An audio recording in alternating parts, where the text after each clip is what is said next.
బీజేపీతో చీకటి ఒప్పందాలు చేసుకునేందుకే బీఆర్ఎస్ వర్కింగ్ ప్రెసిడెంట్ కేటీఆర్ రాత్రికి రాత్రి ఢిల్లీకి వెళ్లారని ప్రభుత్వ విప్ ఎమ్మెల్యే అడ్లూరి లక్ష్మణ్ కుమార్ ఆరోపించారు. బీఆర్ఎస్ నాయకులు చేసిన అక్రమాలపై తెలంగాణ ప్రభుత్వం విచారణ చేపట్టి నిజాలను ప్రజల ముందు ఉంచాలని వెల్లడించారు. జగిత్యాల జిల్లా ధర్మపురి మండలం నక్కలపేట గ్రామంలో ఏర్పాటు చేసిన వరి ధాన్య కొనుగోలు కేంద్రాన్ని ఆయన ప్రారంభించారు. వరి ధాన్యాన్ని విక్రయించేందుకు వచ్చే రైతులకు ఎలాంటి ఇబ్బందులు కలగకుండా చూడాలని ఆయన సిబ్బందిని ఆదేశించారు. ఈ సందర్భంగా విప్ అడ్లూరి మీడియాతో మాట్లాడుతూ నిన్న ఢిల్లీకి వెళ్లిన కేటీఆర్ టూర్ పై విప్ అడ్లూరి పలు కీలక వ్యాఖ్యలు చేశారు. కేంద్రంలో అధికారంలో ఉన్న బీజేపీతో చీకటి ఒప్పందాలు చేసుకునేందుకే కేటీఆర్ ఢిల్లీకి వెళ్లారని విమర్శించారు.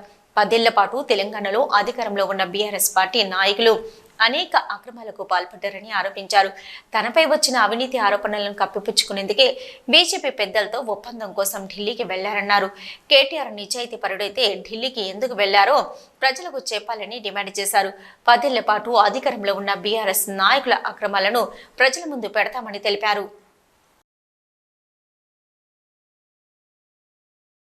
కేటీఆర్ గారు ఢిల్లీ వెళ్ళని మన ఢిల్లీ వెళ్ళిన విషయాలు ఎందుకు ఢిల్లీ వెళ్ళని ప్రజలకు చెప్పాలి. మరి చీకటి ఒప్పందాలు ఏంది బయటపడతాయా? బీఆర్ఎస్ టీఆర్ఎస్ బీజేపీ యొక్క చీకటి ఒప్పందం అనేది దీంతో తెలిసిపోతుంది. మీ నీతివంతులము ధర్మాత్మము 10 సంవత్సరాలకి ఇక్కడ దోపిడీ చేయలే స్వచ్ఛమైన పరిపాలన ఇచ్చినామని చెప్పి మాట్లాడే కేటీఆర్ నిజంగా నువ్వు నిజాయితీ పరుడు అయితే నువ్వైతే నీ మీద వచ్చిన ఆరోపణల విషయంగా సచ్యులుడుగా నువ్వు దాన్ని ఏదైతున్నదో చట్టపరంగా ఎదుర్కొని దాన్ని నిరూపించుకోవాలి. నేను సచ్యులుండని గుమ్మడికాయ దొంగ అంటే భుజాలు జరుపుకున్నట్టు పోయి ఢిల్లీకి పారిపోయినావంటే రేపు రాబోయే కాలంలో రాష్ట్ర ప్రభుత్వ పరంగా ఏదైతే నువ్వు గత 10 సంవత్సరాలు కూడా నువ్వు చేసిన పాపాలు నువ్వు కానీ నీ మంత్రులు కానీ నీ ప్రజాప్రతినిధులు టీఆర్ఎస్ ప్రభుత్వంలో చేసిన అన్ని పాపాలు బయటికి తీస్తాం.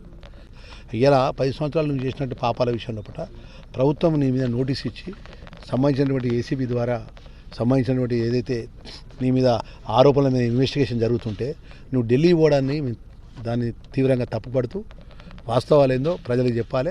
నువ్వు చేసిన తప్పును ఒప్పుకొని బేషరతుగా ప్రజలకు ఏదైతే ప్రజల ముంగడికి వచ్చి నేను తప్పు చేసినా అని చెప్పాను తప్పు ఒప్పుకోవాలి. లేదు అంటే నువ్వు సచ్యురుడైతే సచ్యురుడన్నా నిరూపించుకోవాలి. అంతేగాని కేంద్రంలో ఉన్నట్టు బీజేపీని అడ్డం పెట్టుకొని నువ్వు కొత్త డ్రామా ఆడతా అంటే ఇక్కడ ప్రభుత్వం కానీ చట్టం కానీ ఊరుకోదు.